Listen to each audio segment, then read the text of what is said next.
Hello and welcome back to the Research Comms podcast. When it comes to research communication and public engagement, when we want to assess just how much impact a project has had, we do have a wealth of evaluation tools at our disposal. But sometimes we come across a public engagement campaign that goes way beyond mere metrics. When a research discovery that has the power to transform people's lives overwhelmingly for the better is communicated in such a powerful and compelling way that it forces a shift in the status quo. In this episode, I'll be exploring the story of one such project.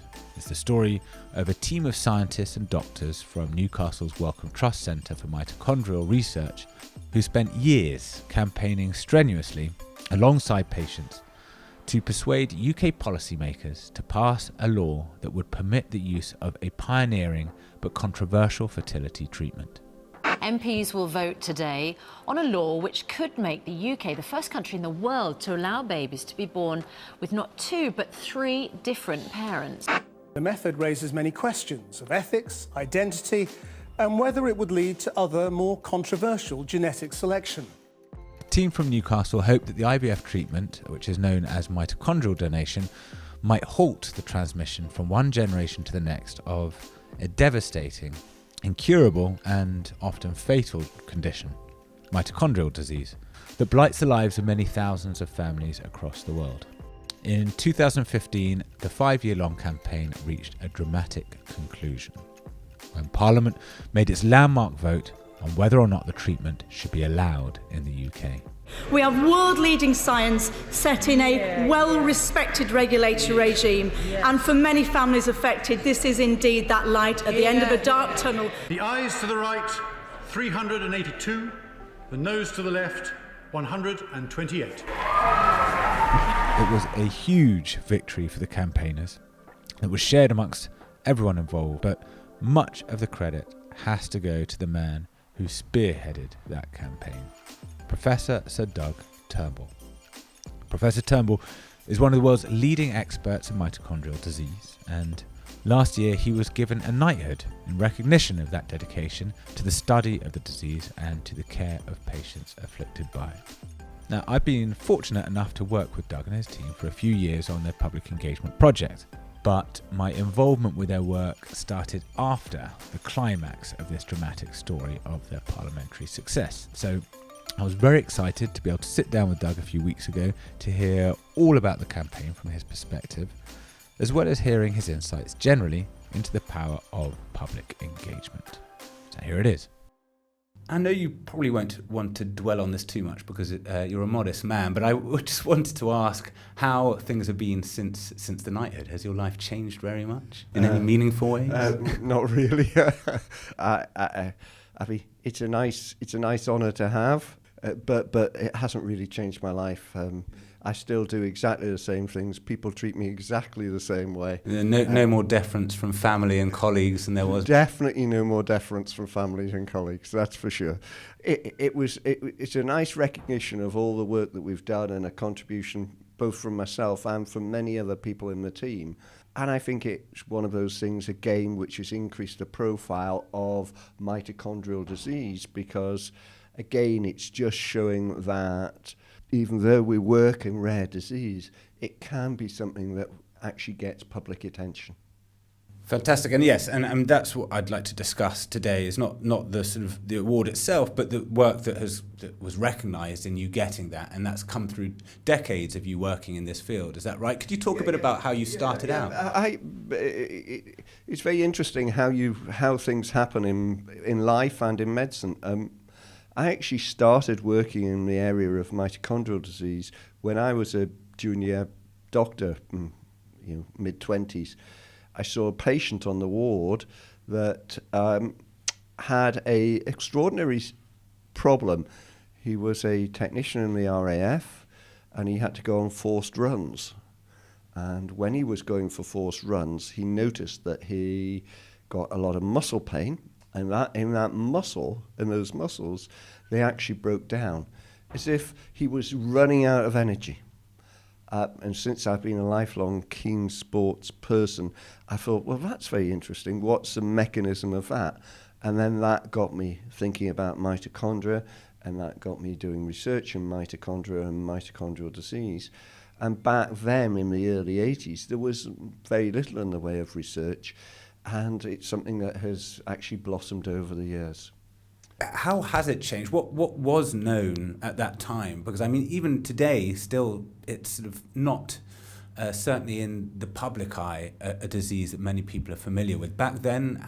It was one of those rarities that was described in the back of textbooks. I mean, things have changed massively since then. We know that about 1 in 5,000 of the population are affected, which is not so uncommon if you think about diseases that most people will have heard of, like Duchenne muscular dystrophy, for example, or Huntington's chorea. All those genetic diseases, mitochondrial disease is at least up there with that. And I think they've been just really since I kind of first started in the field, where we were just simply trying to chart and trying to understand what was happening with patients. The kind of advances that we've had in terms of genetics has revolutionized the way in which we both investigate and now increasingly how we manage patients. Wonderful. And that work for you is based at the centre, the Wellcome Trust Centre for Mitochondrial Research in Newcastle. Yes. And from my understanding of having worked with you guys up there, there are sort of 3 branches in a way, I think, aren't there? You have the clinical side, where you care for the well-being and the health of patients and their families, yes, and take care of them. You have the research side, where you are trying to better understand the condition and hopefully find one day treatments for, yes, it. And sort of running through that, both of those, you have your public engagement work, which you take incredibly seriously, and you've been recognised for that. Is that something that you have always taken that seriously? Is it something that you've embraced sort of a bit later? And when I say public engagement, particularly, I'm thinking of the engagement that you do with the patients and their family. I would like to think we were very early adopters of this. So you're right, we do have a major clinical arm to our centre, and in fact, even over and above the centre, we run a national highly specialised service. So this is an NHS-funded initiative for relatively rare diseases, which means that Newcastle and Oxford and London have centralised funds, which means we can see patients from all over the country. So in essence, we see about 900 patients with mitochondrial disease a year, which is a very large number. And of course, patients that come to us, that can come to us from anywhere in the UK, will often have the same sorts of questions. And what we did really, even I think before we got the centre, back in 2011, or definitely before we got the centre, we started holding patient engagement days. And the whole idea of that was so that we could educate. Well, it's both a question of educating and learning from the patients. I think that's a very important aspect. It's a two-way process. It's very much a two-way process. We want to know what's important from the patient perspective, and we want to try and provide them with the information that will allow them to have choice. And I think that's a very important thing that we're trying to do.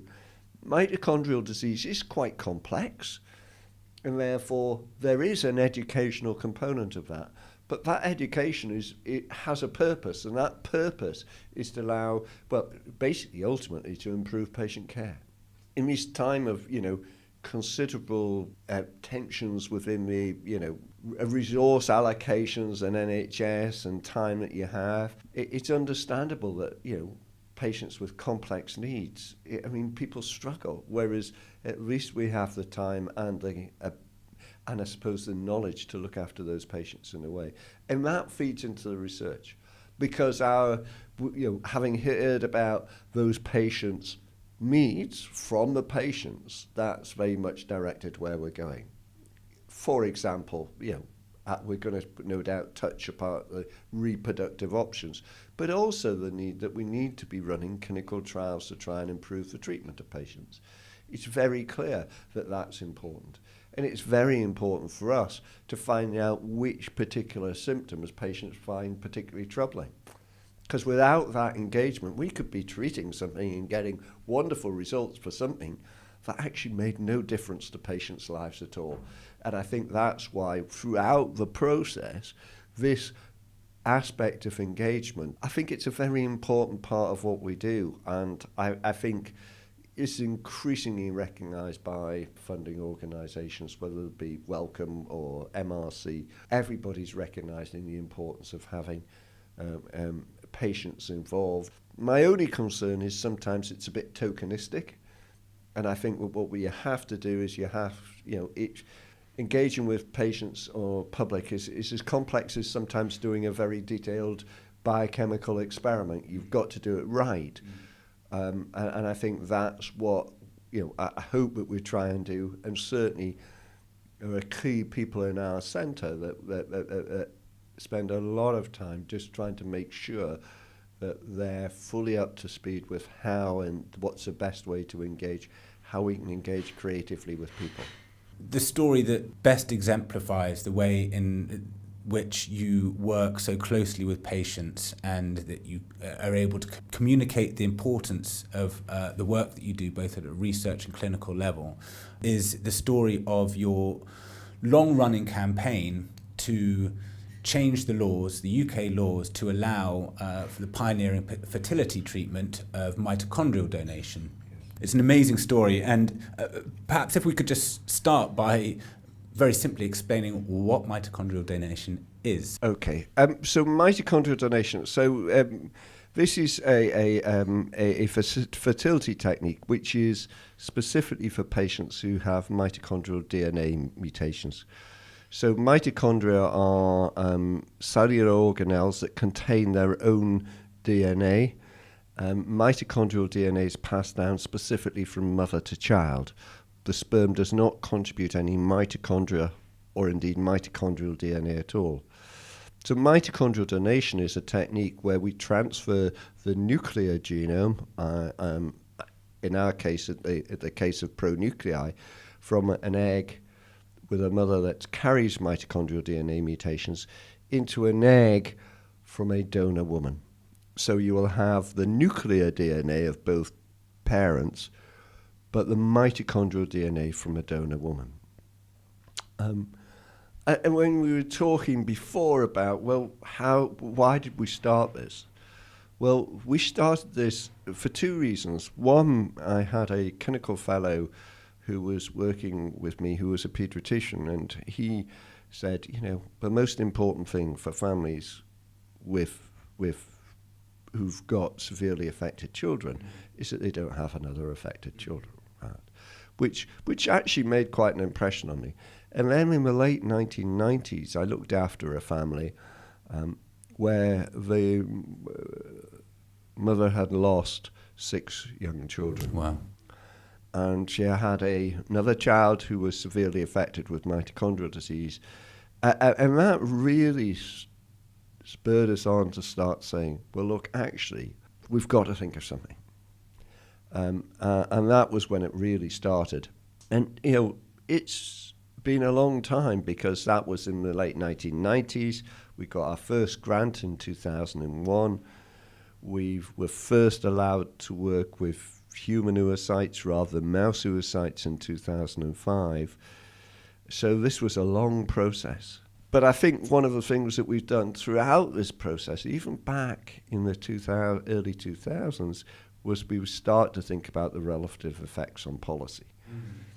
Because mitochondrial donation, not called that at that time, was even mentioned in the Chief Medical Officer's report back in, I think, 2001. In 2008, they were revising the Human Fertilisation Embryology Act, and I remember having a meeting at the House of Lords to try and make sure that if mitochondrial donation was ever going to be a reality, that the changes that would happen, that would be required in Parliament, would be through regulations rather than changing the whole act. Just so people understand, because, I mean, the way you've described it and the potential benefits in terms of sort of halting the transmission of this debilitating disease from generation to generation, it sounds wholly positive. What is it that's so contentious about it, and why was it prohibited by law prior to 2000? I think we have to realise how lucky we are to have the Human Fertilisation Embryology Act, which was on the basis of Baroness Warnock's report back in, I think, 1990. And the whole idea about that was that what they really want to try and stop things like cloning or designer babies.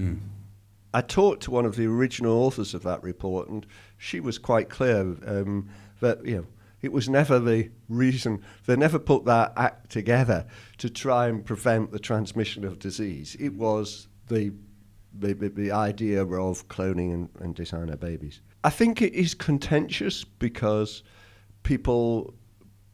there are a variety of different ethical views around work that either that involves manipulation of eggs or early embryos. And there's no doubt that this is a contentious area where people will have very, very different views. And everybody's views, you know, it's not the fact we shouldn't, you know, I clearly have my view, but if other people have their own view, then of course those views are, everybody's entitled to have a view. It was whether or not what the public, by then Parliament, thought about this seemed to me to be more important than perhaps vested interests. Whether it be my vested interests or whether it be those opposed vested interests. So that's interesting. I think, and that was one of the things I wanted to speak to you about, was the sensitivity. And when you are communicating with the public at large, some of those groups, for example, religiously affiliated groups who might sort of have more of a concern than others, perhaps, when it comes to communicating to them, how sensitive do you have to be to their perspective? Or as from what you say, did you actually sort of decide that maybe they weren't the people who you were trying to communicate? Well, there was two things. I think I think we really tried to engage the patients and the patients' organisations. At the end of the day, it's not about people like me being very clever doctors. It's about whether or not this is going to make a difference to people's lives. And therefore, you know, when we're communicating, it's very important that their story gets out and making sure that the primacy in all the communications was always the patient's story, etc. And we'd certainly engage with all groups, and it wasn't that we didn't want to engage with other groups, but I suppose what I tried not to do was to be deliberately antagonistic or you know. I had several offers to go on programs like Newsnight or whatever to debate this, and I felt that I'm not going to change their view, and they're not going to change my view, and all it is providing argumentative TV, which I just felt, well, I just, you know, I don't want to be involved in that. Yeah. It seemed to me that it was far more important that the public and the politicians understood the situation rather than actually getting involved in an argument that I could never win or I would never lose because I wasn't going to change my view and they weren't going to change their views. Yes, I imagine that the effort that goes into a campaign like that, you have to kind of pick your battle. Absolutely. And I think as well, you know, this was about a very, very definite potential endpoint. And I think it was very clearly that, you know, there was so much to do.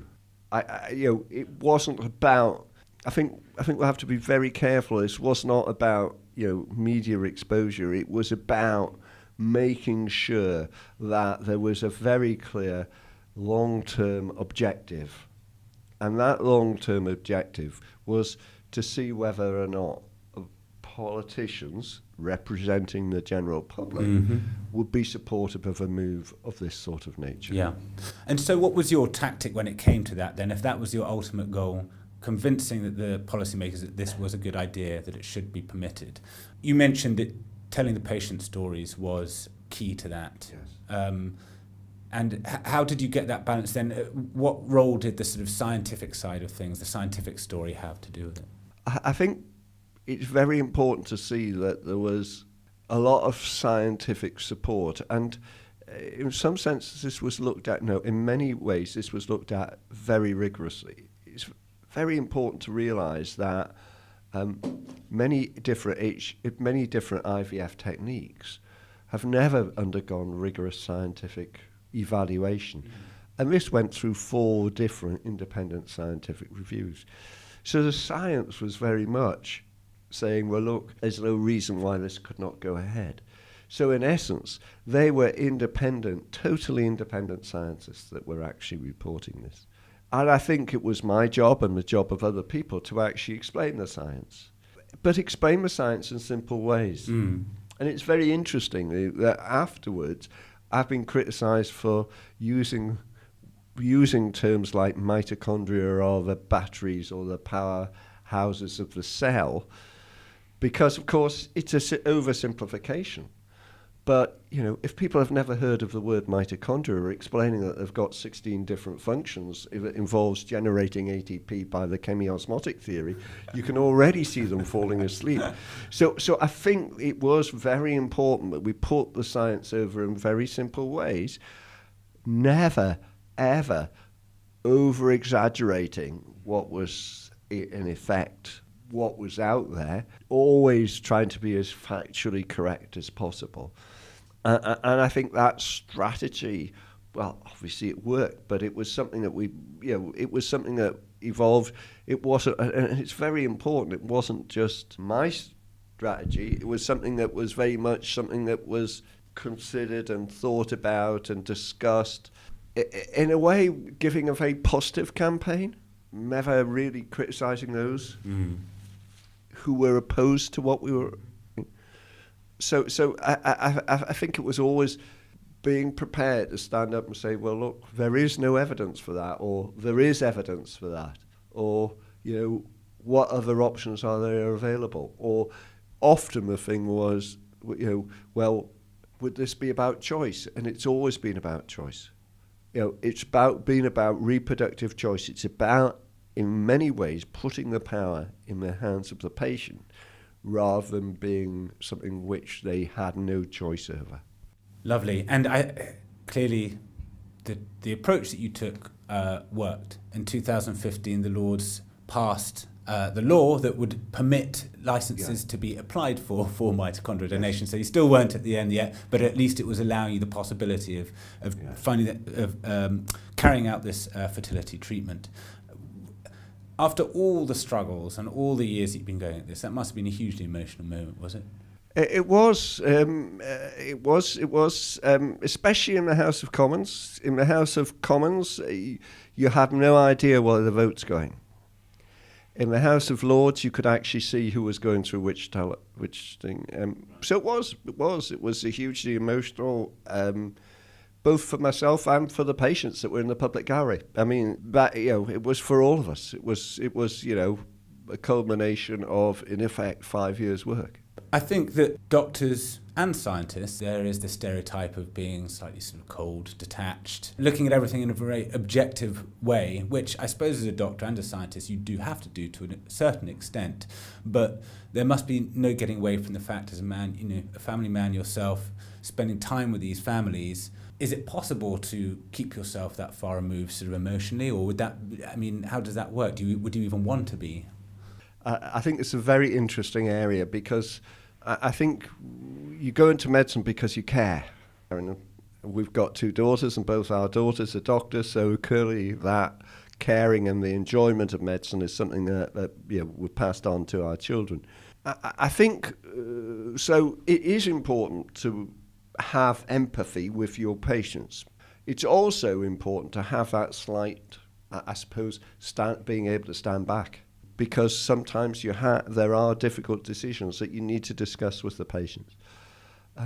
So even though at times I think we do stand back, it doesn't mean that we don't have empathy. I think it's part of helping patients make decisions, or making appropriate decisions about the management of patients where it's very much a medical decision in an objective manner.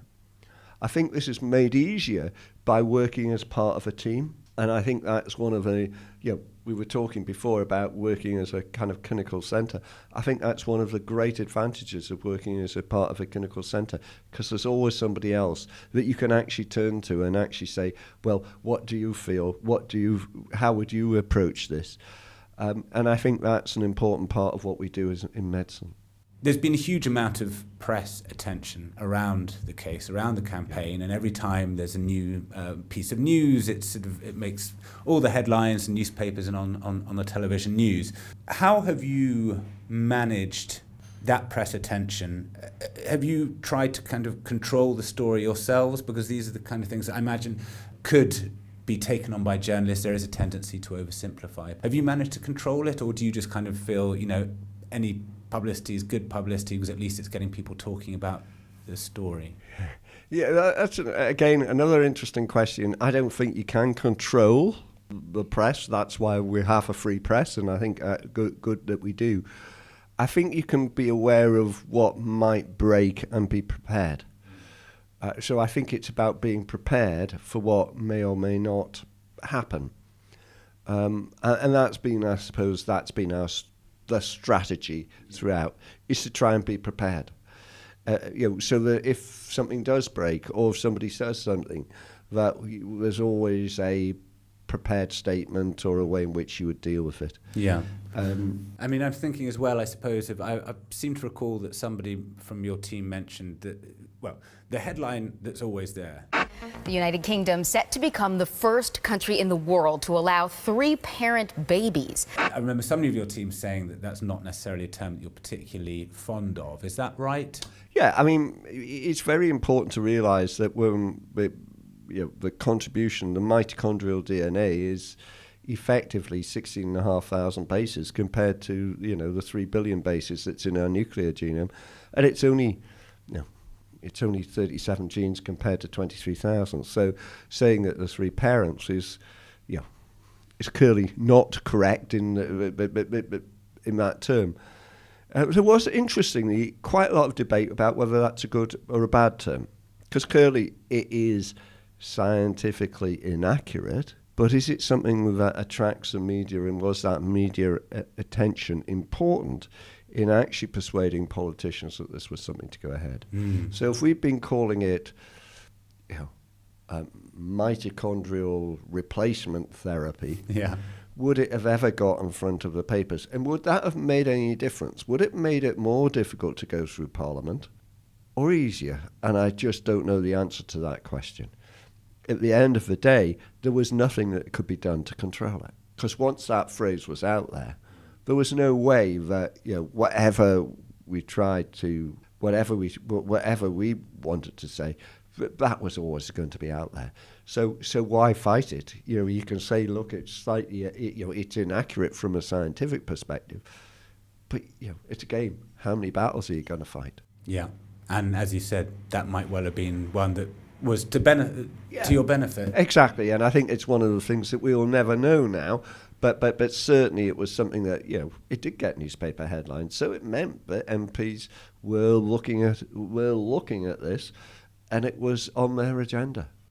Where are we now with the story? What's the case? I know there's been some sort of updates recently in the last year. So as you said, what the passing into law in 2015 merely allowed the Human Fertilisation Embryology Authority, or the HFEA, to regulate this process. What was then required was that there had to be some very specific work done to allow centres to regulate this process. And we got our licence as a centre back last year. But there's also very specifically that what we need to do is for each patient that is a potential for mitochondrial donation, there's got to be an agreement by the committee of the HFEA, the licensing committee, that this is an appropriate way forward.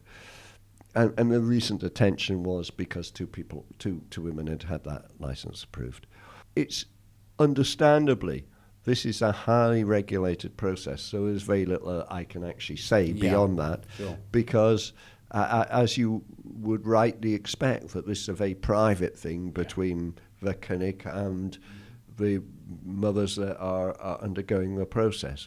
But rest assured, we're working very hard to try and help all women that carry these mutations. And I think that's one of the things that is really important, is that the way in which this has been supported to go through this stage is that we are going to look at the outcome of the first 75 children born, which has been supported by Wellcome. But the excess treatment costs are going to be paid for by NHS England. And this means that we've been able to set up a whole clinical service that allows women with mitochondrial DNA mutations, and indeed any form of mitochondrial disease, to get the very best reproductive advice. Give them the choice, let them make the choices that are appropriate for them now, and hopefully we will be able to prevent the transmission of mitochondrial disease. And if all goes well, are you prepared for a renewed sort of round of media interest some months down the line? Yes, I think we are. It's a very difficult, very different stage. In some senses, when we were trying to get this through Parliament, we weren't. I suppose in some senses we were encouraging media interest. It's very different now. And I think that's something that I think there is different sorts of engagement. I mean, don't get me wrong, we still do a lot of our patient engagement. We're still very active in our patient engagement. But in some senses, the battle's past. What we were wanting to do was to get engaged at that stage at a policy level, was to make sure that we could offer what we're offering. It wasn't getting involved because we wanted to be involved, because to be honest, it was really hard work. But it was really important that at that stage that we did put a lot of effort into that aspect of things. I think now it's important that we continue our engagement with the patients as much as possible, and that's certainly what we're working on. If there's more media attention in the future, well, in some senses, so be it. I think what we're trying to do is just make sure that we're offering the very best for our patients. Lovely. Thank you, Doug. If we could just finish, I have one more question, and this is sort of for those listening who are involved in public engagement, perhaps starting their careers or certainly haven't accumulated quite the years of public engagement experience that you have, what would your advice be to them? I think it's an extraordinarily rewarding experience.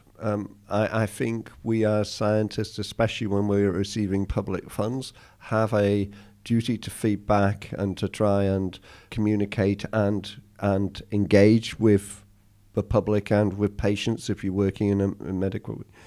I think it is appropriate that you get a little bit of training, or a lot of training in my particular area, and to embrace it. I really feel that one of the problems that we have in society is that scientists don't engage enough. And without that, the public will not understand science.